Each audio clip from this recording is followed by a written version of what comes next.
Welcome to CFO 4.0, the future of finance. The CFO role is changing rapidly, moving from cost controller to strategic visionary. And with every change comes opportunity. We are here to help you take advantage of this transition, to win at work, drive your career forwards, and lead with confidence. Join Hannah Monroe, Managing Director of ITAS, a financial transformation consultancy, as she interviews key experts to give you real-world advice and guidance on how to transform your processes, people, and data. Welcome to CFO 4.0, the future of finance. So, hello everybody, and welcome to this episode of CFO 4.0. I'm your host, as usual, Hannah Monroe, and today we are going to talk about the journey of a new CFO, and particularly we're going to focus on the 30 to 60-day period. So, with me today to give us insight, inspiration, and some great advice is Mr. Jeremy Earnshaw, founder of Clarendon Coaching. So, welcome, Jeremy. Fantastic to have you back on the show.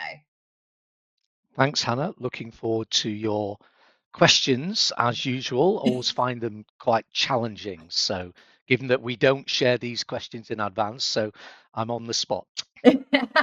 Absolutely. Well, we've got to get that brain whirring, Jeremy. And on our last podcast around this topic, we talked about the period 0 to 30 days. So, what should you be thinking about there? We discussed making sure that you got hold of your cash flow position, digging into that balance sheet and making you understand what's hiding in there, and spending your time getting to know not only your team but those external stakeholders and understanding their expectations of finance. And that's a lot to achieve in the 30 days. So let's just make an assumption that we've managed to get there. What are the key priorities that we need to focus on in the period 30 to 60 days of a new role? I think in that period, people are beginning to try and look for more of that value add. We talked about that in the first conversation, 0 to 30 days, about perhaps being a bit more, in my case, a bit more risk averse in that 0 to 30 days, and that's just my approach in the first period, the first 30 days or so. So creating some foundations upon which to go forward with. I think 30 to 60 days, and your listeners will probably recognize this as well, you're beginning to see people look at you for more inspiration. You mentioned that phrase. You're beginning to see people thinking, what's this person going to deliver? He's been here, she or she has been here a month already. What have they done? What have they delivered? They're beginning to think about less giving you a round of applause and more asking, what are you going to do next for me as a stakeholder? So I think the first thing to do is recognize that. And again, going back to one or two of the things we said before, your role as the CFO, whether it be stepping up to CFO or a new CFO in an organization, is all about being that strategic leader, being the leader with responsibility for finance, as opposed to just being the finance director. So demonstrating that you can step out of the comfort zone, you can step into the areas that need fixing. And I think I see this as a non-exec director as well now, in that leadership position as a CFO and with myself now as a non-exec director, you tend to get more calls and more engagement when there's a problem, because that's when you're there that's why you're there. You're there to solve problems, and other people aren't necessarily there to solve as many problems as you are. So when you get that call, when you see the problem, you've got to perhaps respond a bit quicker, to be more strategic in the solutions to fix the problems. And I think this is a phrase somebody used with me once or twice. You've really got to put your nose in and your elbows out a lot further. So I think your peers are expecting you to bustle into conversations, to get yourself into the mindset of being a problem solver. And if you're not doing that, you probably need to think about that 30 to 60, 70-day period as the time when you begin to understand the problems. And that can take some time. And you quite rightly said in one of our other conversations that different environments, perhaps you don't get that amount of time. For instance, in private equity, so important to understand what those expectations are. Again, reassure yourself that you're delivering what other people wish to receive, as opposed to what's on your own to-do list. I remember somebody hauling me up for that once in my executive career by saying, you've got a very clear understanding of what you need to do. However, there's few things on there that you're not doing that I want you to do. And that good advice from a CEO. Yeah, well done for all of the things that you're doing, but you need to do something for me as well, because I'm the CEO. We got on very well, worked for that gentleman for about 10 years or so. So I think getting accustomed to some of the challenges and the problems, again, going back to the question, why did you hire me? If you want to hire me as a CFO to be somebody who's good at financial reporting, who's good at processes and procedures and controls, all incredibly important, but I'm thinking you probably hired me to do something else, and you probably hired me to deliver value. And that 30-day period is, I think, again, getting further engagement with your own team, understanding what their strengths are, what their development areas are, making sure that they are important to you as well. So what are their expectations? Are there expectations that they would like to progress within an organization? Are they engaged in continuous learning? How big a team is it? It might be a small team, might be a large team. How visible are you as well? And I think that's important. In one of my roles, very, very disparate roles, geographical role, I absolutely made it my number one priority that I'd never asked anybody to come and see me in the days before Teams and Zoom. I tried to see people in person, and that involved me getting on aeroplanes, driving up and down the country, doing hundreds of thousands of miles. But it made such a difference to people when you would go to their premises and engage with their management teams. And very simple things for me as well. I always speak to the MD and the FD. So it didn't just become a conversation between CFO to finance director, CFO to controller. So if you had multiple sites in multiple geographical territories, always try and have an engagement and a relationship with the person who was the MD or the CEO of that division or of that region as well.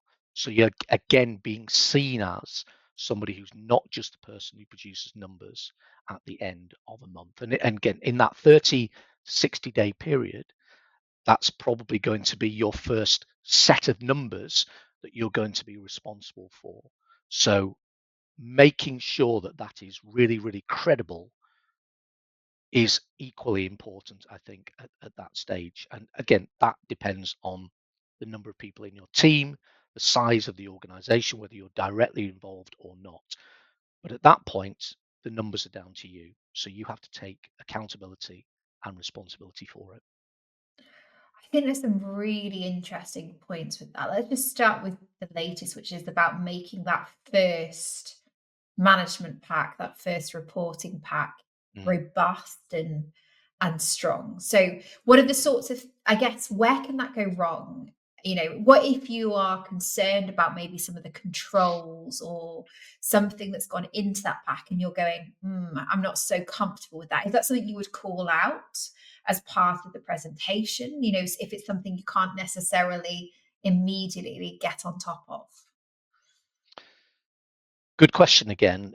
And clearly with lots of organizations, you would hope that the integrity of the information is clear from the outset. My experience, perhaps working in slightly smaller organizations, even though some of them got up to 250, 300 million revenue. In the scheme of things, some of those organizations are still relatively small, and maybe have relatively small finance teams within there as well. I think one thing that can be done is to apply a level of materiality. So the age old phrase, I'm not interested in how many paper clips we used in the month of February. So applying an element of materiality to the key areas of the financial information that you're presenting. And in a couple of roles that I did, it took a lot of work away because there was just too much detail being applied to get everything absolutely correct. Now, I agree, everything should be correct. But in de-risking the information that you're presenting, I think you can have a sense of what's material. What are the things that are happening within your organization that, due to the reporting, due to the controls, due to the procedures, the way that things are consolidated, what are the key big numbers that could be influenced by problems, and focus on those areas perhaps. And that gives you a sense of, if I'm still learning what's going on in an organization, and you're all still learning, but in the first 30 days, you're very much still learning. How can I de-risk the fact that the information I'm presenting is correct or incorrect? So I think applying that level of materiality can really, really help. What's important, what could catch me out? And having that mindset again is, I'm looking for problems. I'm looking for delays, for example. What a delay in the production of the information tells me there's a problem. So it's either the process is too manual, they're much too dependent upon individuals, there's a single point of failure, it's not automated enough, the systems, the controls, and the procedures were created for a much, much smaller business, and now the business can't cope. So I'm looking for things that are the evidence of problems, and a delay, people being late with information, people not meeting deadlines, is a reason for me to ask the question, what's frustrating you? What's the problem in you delivering against a timescale, or against a value, or against a KPI? What are the problems? And that can be the trigger point to actually digging in and finding an even bigger problem that's there for you to solve.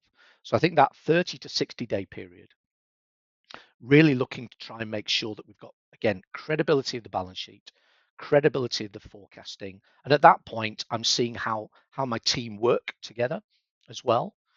I'm looking for, as I mentioned just a moment ago, single points of failure. I'm looking for deadlines that are always being stretched. I'm looking for people who are struggling to meet their reporting timetable because there's evidence of a problem. So I'm getting more and more engagement and more information all of the time. I think that's, that's an interesting piece. It's always like the first 30 days is that digging to uncover the problems. The 30 to 60 is getting underneath what's causing the problems. What are the triggers and how do you do that?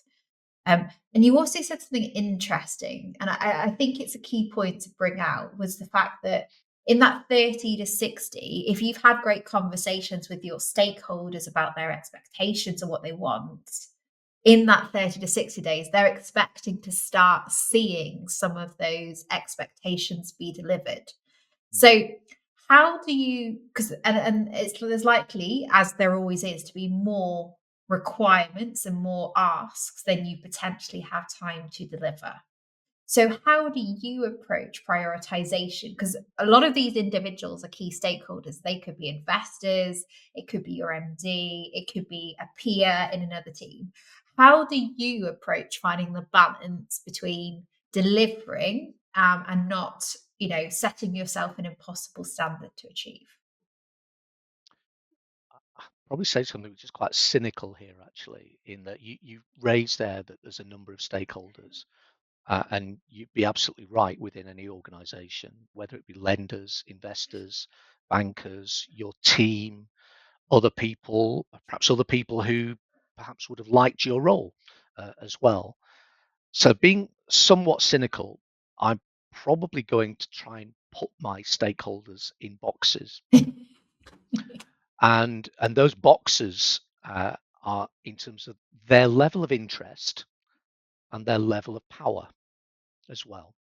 And I've probably got two axes, and I'm thinking in my top right hand box, I've got people with a high level of interest and a high degree of power.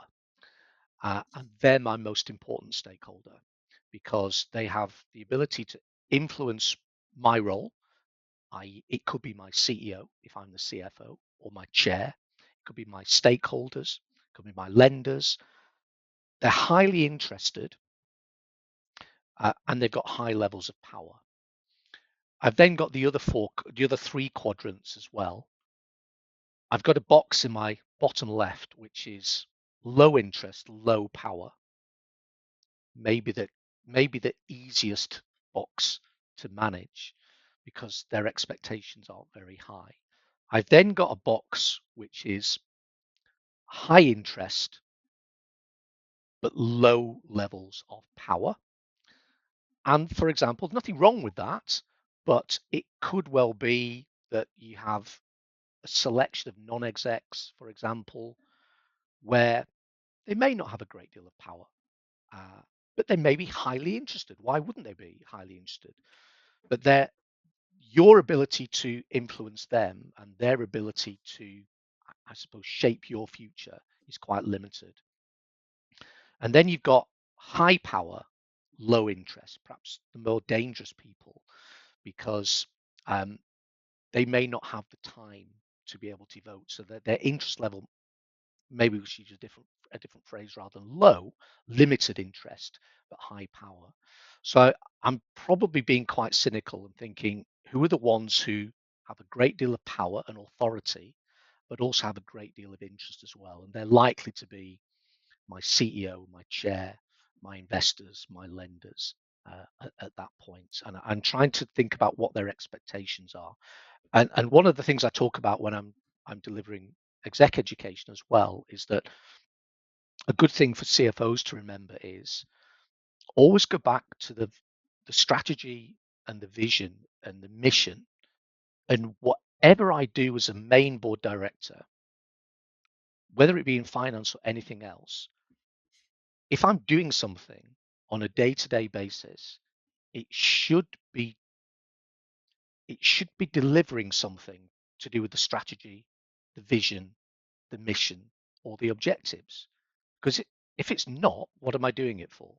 So it's great that you can do lots of financial reporting, but what am I doing actually to deliver the vision, the mission, and the objectives of the organization? And you could use that methodology as well to set your KPIs. For example, across the whole of the organization, is my performance indicator a key performance indicator?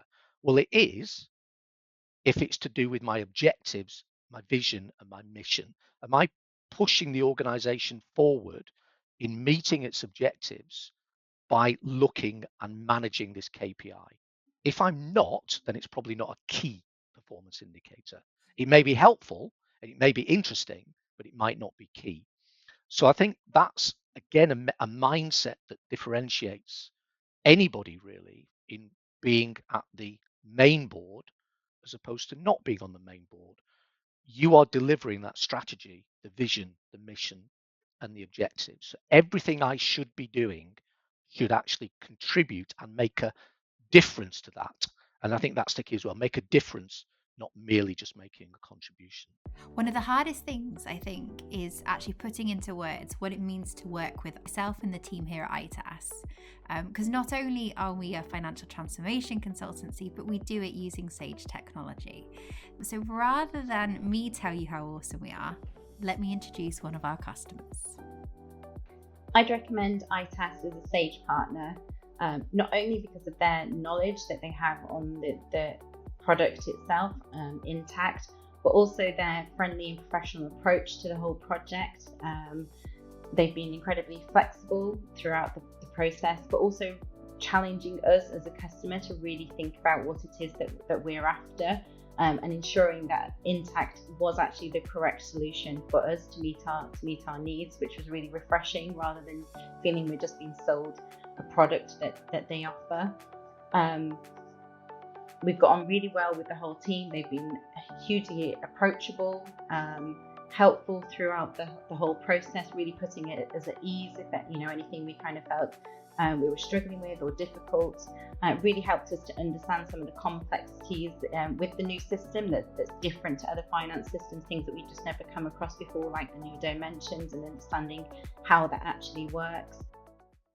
And going back to the I guess the interest versus power graph, that I can see it in my brain. That's a great visual to have. How do you define interest? Is that they are in how engaged they are? Is that based on how important what you do is to them? What's kind of the measure for your interest? Yeah, I think it's a measure of.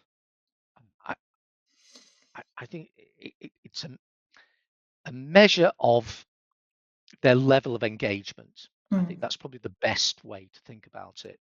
An interest could perhaps be rephrased as engagement in that if I think about non-executives in particular, and I think I can say this because I am a non-executive, I do have a way and an approach in being a non-executive that isn't just once a month, but hopefully isn't stepping on anybody's toes as an executive either.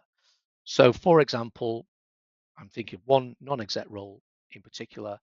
I have a weekly catch up with my chairman, and I have a non-exec chairman, and I have a weekly catch up with the chairman and the executives as well. So there's at least some kind of phone call contact, Teams, Zoom contact, almost all the time. And that puts you into a really good place when you get to perhaps the more demanding of timetables. So when you get to announcing results, this happens to be a PLC company. So it puts you into that position of having a relationship with people who you already are engaged with. I tell you what used to frustrate me as an executive, in that when you had people's engagement that was almost concentrated in that one day a month, for example, as a non-executive, and then it overstepped the mark because it came across very much like a part-time executive trying to cram everything into half a day a month, and by doing that, almost belittling the executives by coming along to a conversation, for example, and saying, I would do it this way, I would do it differently. Well, that's not really a role as a non-exec to say, I would do it this way. And I've had arguments, polite arguments in the past with non-executives where they have disagreed reasonably politely, I think, with a case that's being put forward by executives, but for no other reason than they would do it slightly differently. And I'm thinking in particular, there was a choice of an advisor in one business decision, and there were multiple good solutions to this choice of advisor. And the executives, including myself, had made a recommendation, fully supported with the business case, fully supported by testimonials. One of my non-execs disagreed. They would have chosen somebody differently. No problems with that. But they turned that into an agenda to try and change the decision, purely because they'd worked with a different advisor in the past and they would have, perfectly reasonably, made a different decision. Now, I didn't think that was how a non-exec should act, and it isn't, and I try not to do that. I think the challenge for a non-exec in that situation, with that levels of interest, levels of power, is to say, actually, do you know what? I would make a different decision, but you've demonstrated the business case, you've demonstrated the investment case. I would choose somebody differently. but I'm going to back you as executives to deliver what you put, and off you go. And it was quite interesting to see how other people in the room behaved when this was happening, because the majority of people, I think, went down the route of, actually, this is a good business decision, which it was. There's nothing wrong with somebody having a different view. And I think that was an example of that level of interest exceeding the power, the responsibility. It wasn't their place to make a different decision. It was their place, absolutely, to challenge the recommendation that we were producing. So I think understanding that and understanding how people behave in that room, I think is really quite important as well. So getting that communication right, understanding, and maybe this is part, maybe that's part of my problem as well, which was I hadn't really anticipated that. I should have probably foreseen that was happening, because I think I must have known that that person had a relationship with a different advisor in the past, and I probably should have anticipated that had happened, would happen, and I probably should have dealt with it outside of the board meeting. So in reality, it was actually my fault. But it's that kind of, I think, communication, which in that 30 to 60 day period, I am working out how people are. They're working out how I am. I had some really, really good advice in the past from working with chairs, for example. And what I'm thinking, one person in particular who was abundantly clear about timescales. And their view was, I don't care what's going on, but I need 5 working days ahead of board meetings to review papers.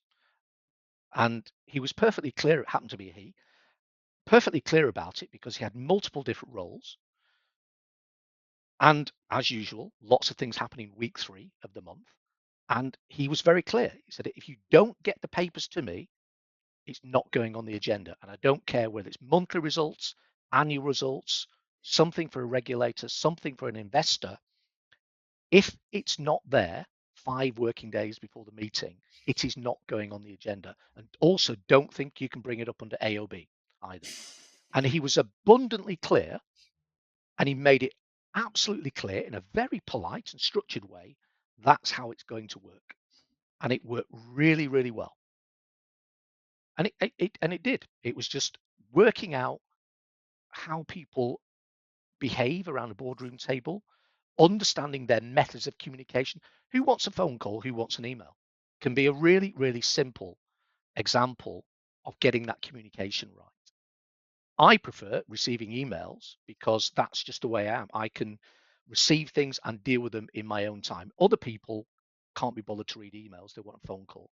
So just a relatively simple thing like that. I worked with a chief exec once, and bearing in mind I'm someone who does go back to before emails were really created, but it happened to be in the case I'm thinking of that we had email and phone call communication. My CEO wanted phone calls. He wanted to speak with me every single day, maybe not for very long. And that was just in the beginning, just take a little bit of time to work out what's the best form of communication. Do you want me to ring you at the end of the day to talk through what's happened during that? Do you want to talk at the beginning of the day? Do you want both?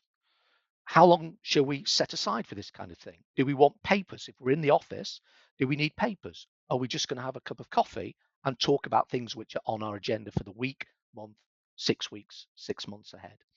So in that 30 to 60 day period, again, I'm thinking about my team.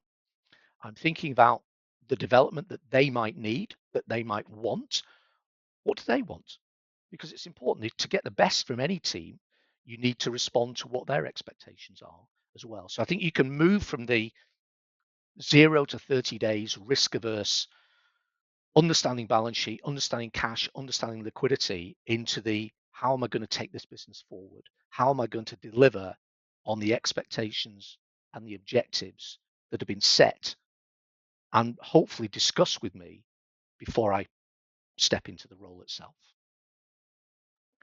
So I think that's really key. So what we're saying is that 30-60 day period is getting to know your senior stakeholders, your high interest, high power, getting hold of not just what they're expecting, but their communication style, how they like to interact, what's the communication frequency that works for them, and the method as well.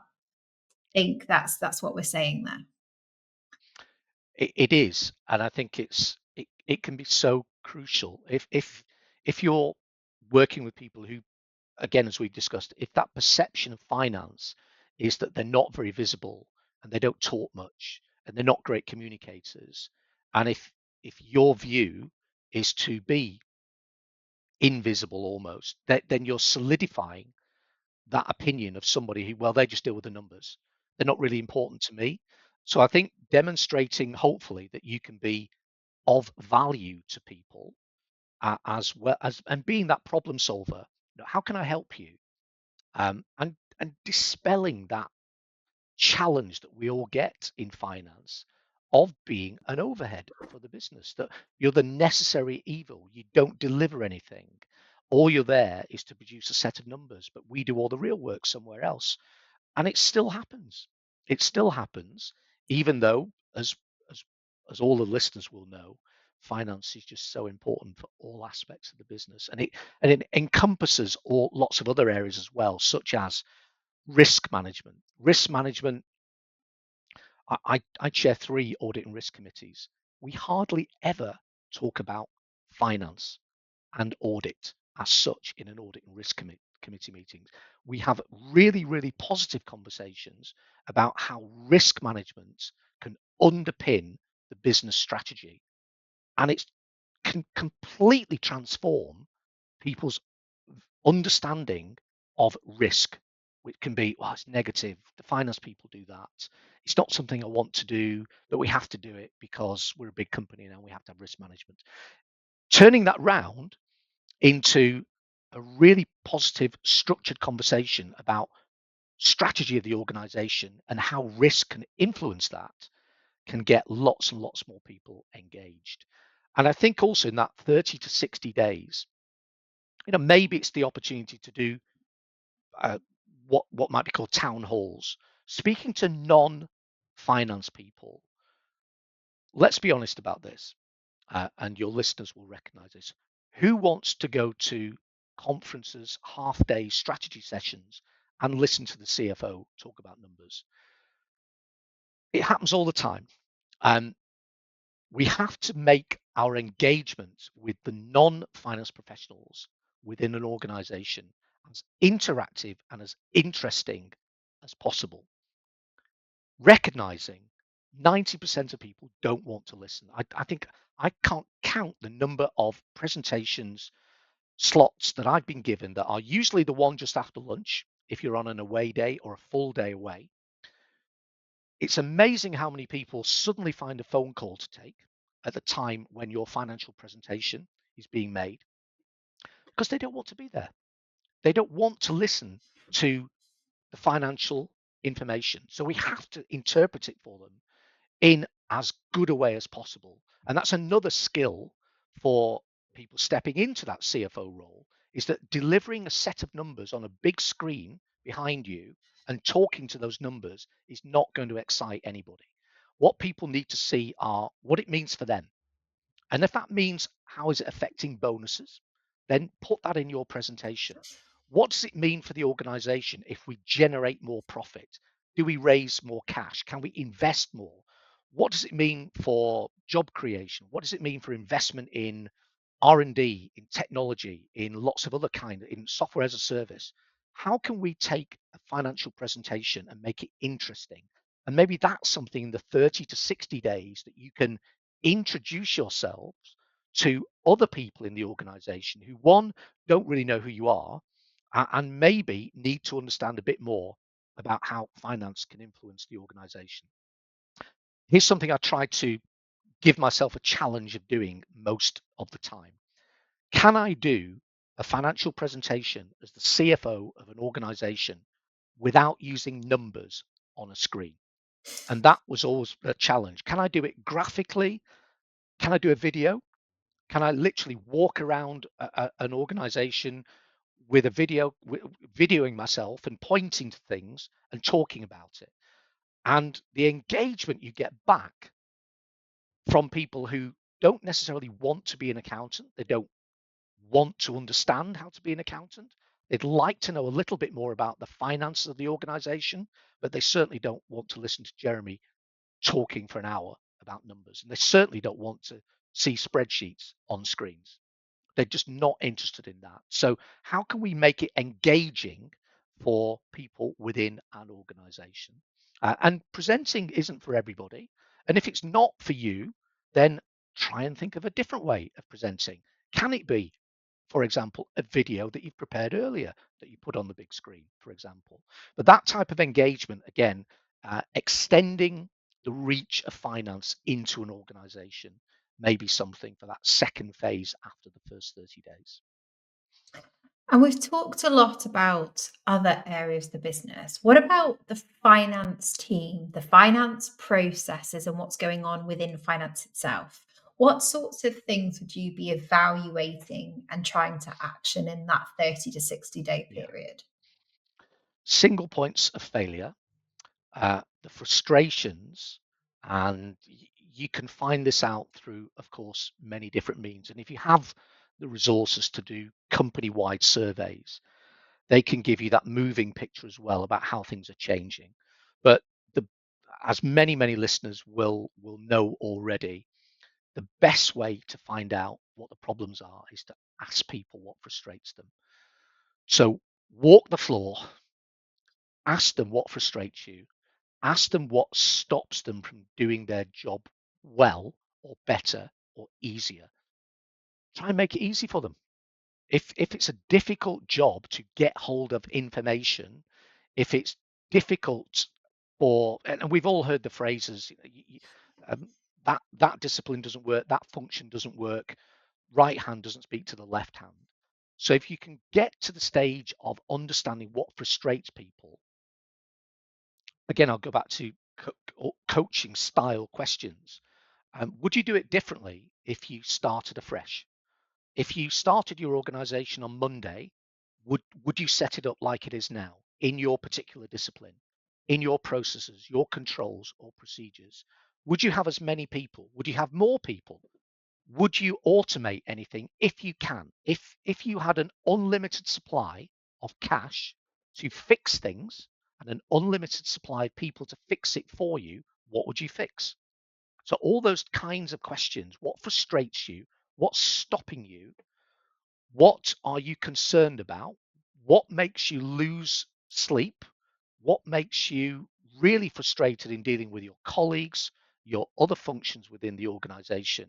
And then you've got a working template of the things that are causing problems in your organization. And you identify, of course, during that process, you identify the areas, those single points of failure.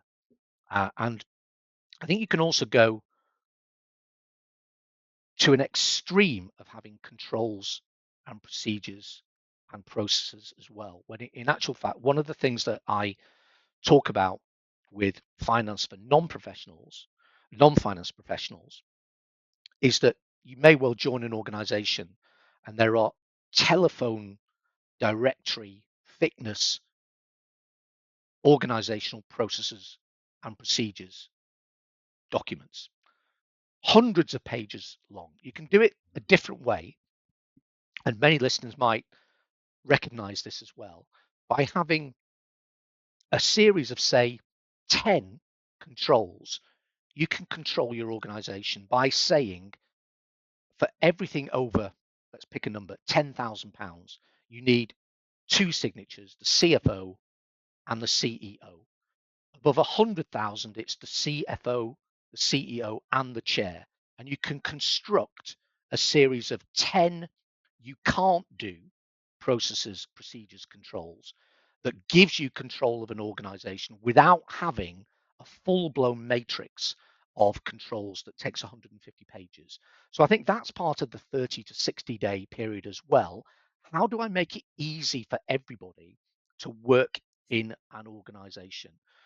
And something else that comes up in my coaching and mentoring quite a lot, when people talk about how do we get on, how do we do things, how can I get promoted, how can I step into a role with greater accountability, more responsibility, more visibility. There's a skill, I think, which lots of people could and I include myself in this, make yourself easy to work with as well. That's a real valuable skill. If you're easy to work with by your behaviors, your values, your transparency, the fact that you're the same person on a Monday as you are on a Tuesday, Wednesday, Thursday, and Friday, you make yourself easy to work with. Maybe that's particularly so in finance, in that you don't become a different person in the first 6 days after month end. Maybe we just need to learn to be a consistent deliverer of the same person right throughout the month. And if you are a different person around month end, again, it points to a problem of some kind, doesn't it? It points to the fact that you're not built for the organization because the processes are falling down. They become too manual. There's too many of them at the end of a month. How can you automate it? How can you make it easy for yourself? So I think that again can begin to point to some of the things that could need to be changed in an organization. And when you get to the end of that 30 to 60-day period, what questions should you ask yourself to validate whether you're on the right track? Because if we think about, you've only got so long, you've only got a window to make the impact that you want to have and that the business needs to see you have. So how do you know that you're on the right track? How would you assess that? Looking at yourself in the mirror again, I think, and saying, how have I justified my salary? And I don't mean by that because you have to have somebody. So I, am I justifying my salary? And maybe some roles do fall into the category of, yeah, they're mandatory roles, and everybody understands that. But I think as CFO, you're not there because you have to have decent quality financial reporting processes, controls and procedures, risk management, investment analysis, ratio analysis. I think you're there to deliver on the objectives of the organization. I'll go back again to that. Every day, am I delivering on what are the objectives of the organization? And this was actually a really good question to ask yourself. As you know, I had one role in the housing association sector, and lots of competing priorities in these organizations, and still are in a very demanding and visible sector at the moment with the demands on the number of homes. And the way we tried to do it, not just myself, but the whole of the management team, was because of the spread of activity in the housing association sector. You can get involved in a lot of things. You can get involved in the communities, you can get involved in the house building, repairs, maintenance, renewals.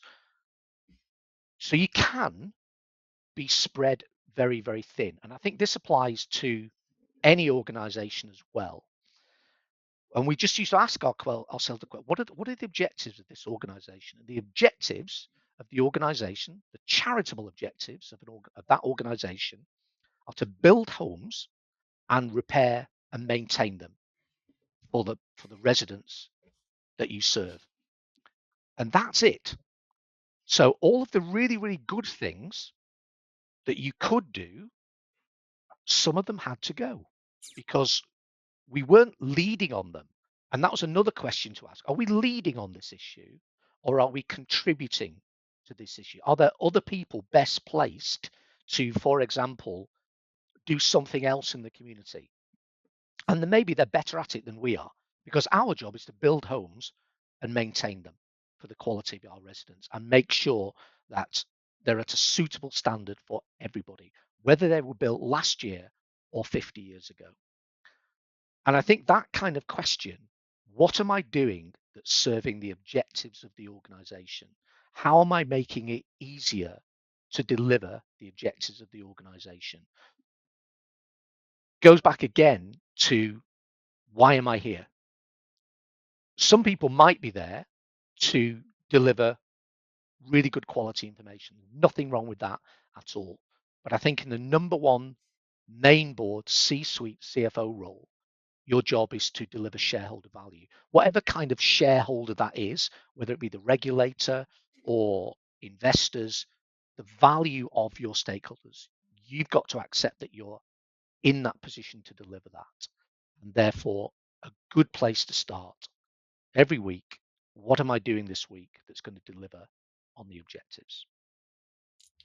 And that's a great way to finish this second episode, all about the first 100 days as a CFO. So if you've enjoyed this episode, please do follow up with me and let me know, what questions didn't we answer?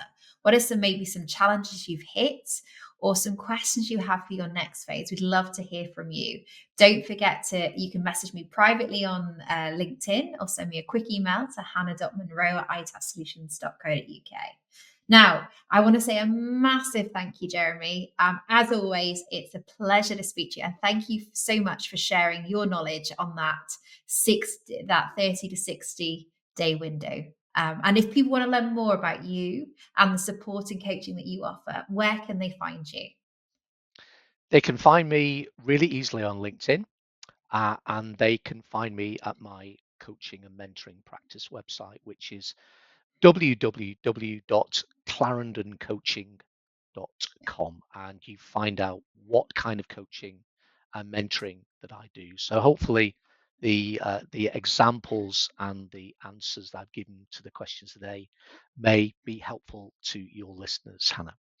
I'm sure it will. And for those of you that are listening, don't forget, we will put all of those links into the show notes to make it nice and easy for you to find them. So thank you again, Jeremy, for joining me today. Thank you to our listeners for tuning in. And if you've enjoyed this episode, of course, don't forget to leave us a review. It's how we get found and how we share more information on what it takes to become CFO 4.0. Thanks for joining us, and we'll see you next time on the CFO 4.0 podcast.